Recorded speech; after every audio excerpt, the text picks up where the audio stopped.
శ్రీమాత్రే నమ. జై గురు దత్తాత్రేయ నమ.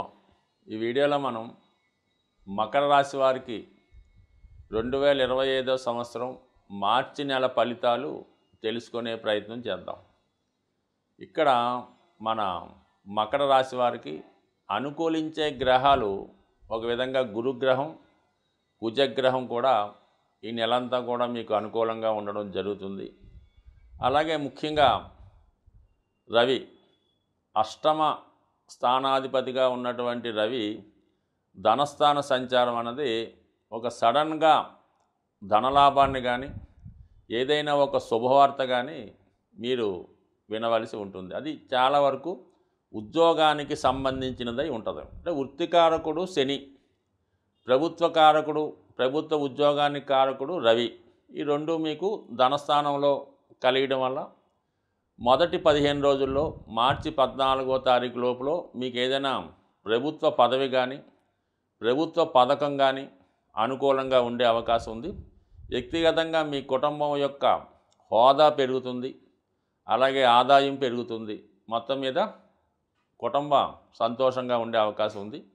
దాని తర్వాత ఏమవుతుందంటే ఇంచుమించుగా మార్చి 14 తర్వాత రవి 3వ స్థానంలోకి వెళ్ళడం జరుగుతూ ఉంటుంది. ఇది కూడా ఒక విధంగా చేసే కొత్త ప్రయత్నాలు ఫలిస్తాయి. మీ యొక్క ప్రయత్నానికి ప్రభుత్వ అధికారులు సహకరిస్తారు, కొత్త విషయాలు తెలుసుకుంటారు. ఏమైనా ఇంటర్వ్యూలు కానీ ఏవైనా కాంపిటేటివ్ ఎగ్జామ్స్ కానీ ఉంటే దాంట్లో చాలా వరకు సక్సెస్ పొందడం జరుగుతూ ఉంటుంది.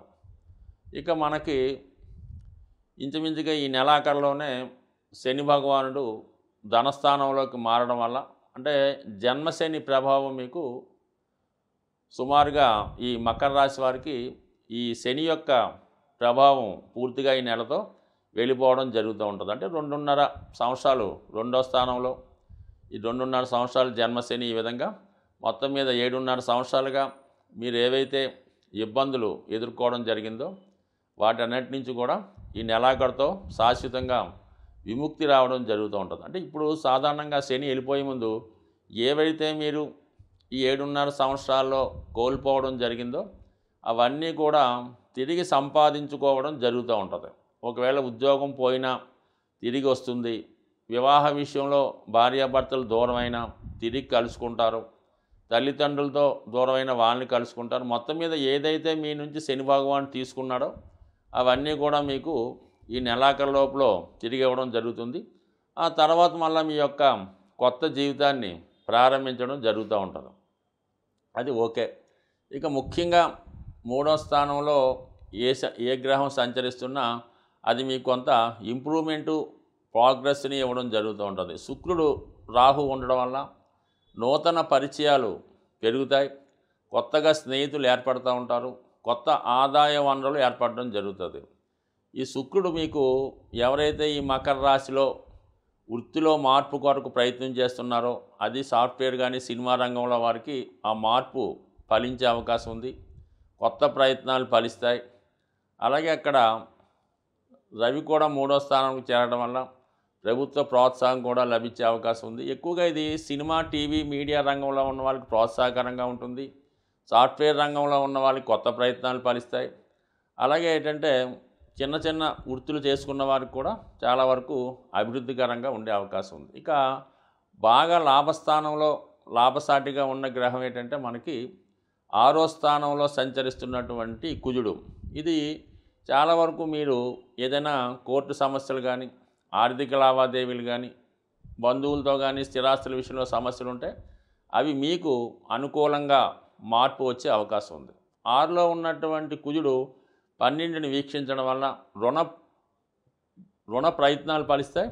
అలాగే రుణాలు తీర్చే ప్రయత్నం కూడా ఫలించే అవకాశం ఉంది. బట్ ఏదైనా రుణం నుంచి బయటపడతారు. ఏదైనా స్థిరాస్తి మీద ఇన్వెస్ట్ చేయడం జరుగుతూ ఉంటుంది. మొత్తం మీద కుజుడు మంచి స్థితిలో ఉండడం జరిగింది.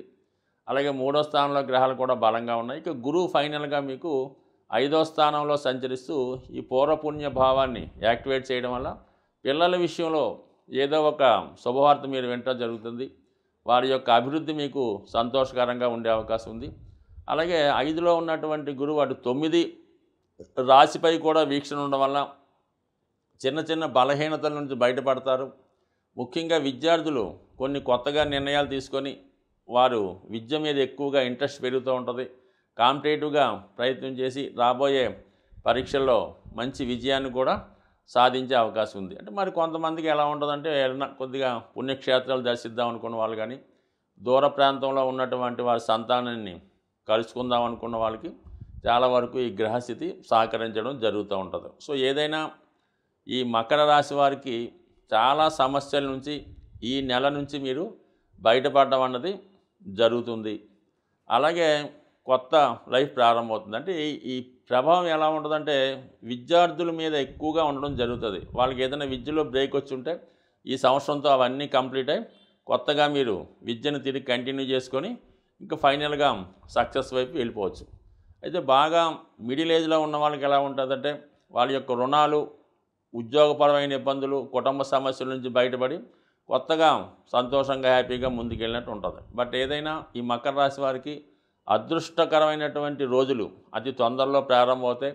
చాలా ఇబ్బందులు ఈ నెలతో సంపూర్ణంగా వెళ్ళిపోవడం జరుగుతుంది. ముఖ్యంగా మన గ్రహాలన్నీ కూడా ఈ గోచారాన్ని, ఈ గ్రహాల యొక్క స్థితిని అనుసరిస్తున్న వారు ఉగాది రోజు అంటే మళ్ళా గ్రహాలకి కొత్త లెక్క స్టార్ట్ అవుతుందన్నమాట. ఆ రోజే మన కొత్త పంచాంగం ప్రారంభమవుతుంది. ఆ గ్రహాలు ఆ రోజు నుంచి వాటి యొక్క పదవులు కూడా మారుతూ ఉంటాయి. టెక్నికల్గా అది పంచాంగ శ్రవణం చేస్తున్నవారు రాజు ఎవరు, మంత్రి ఎవరు చెప్పడం జరుగుతుంటుంది.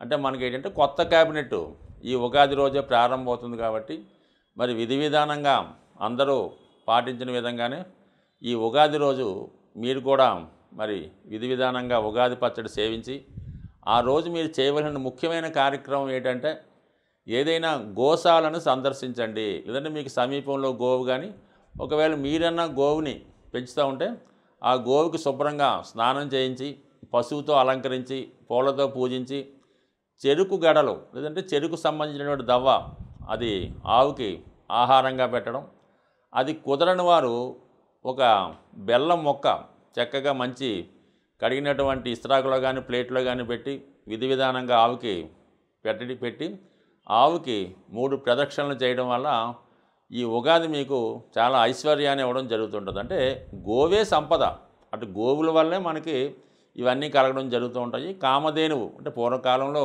సంపద అంతా కూడా గోవుల రూపంలోనే లెక్కిస్తూ ఉండేవారు. అందువల్ల ఈ గోవుని మీరు ఉగాది రోజు పూజించడం వల్ల సంపద, ఐశ్వర్యం కలుగుతుంది.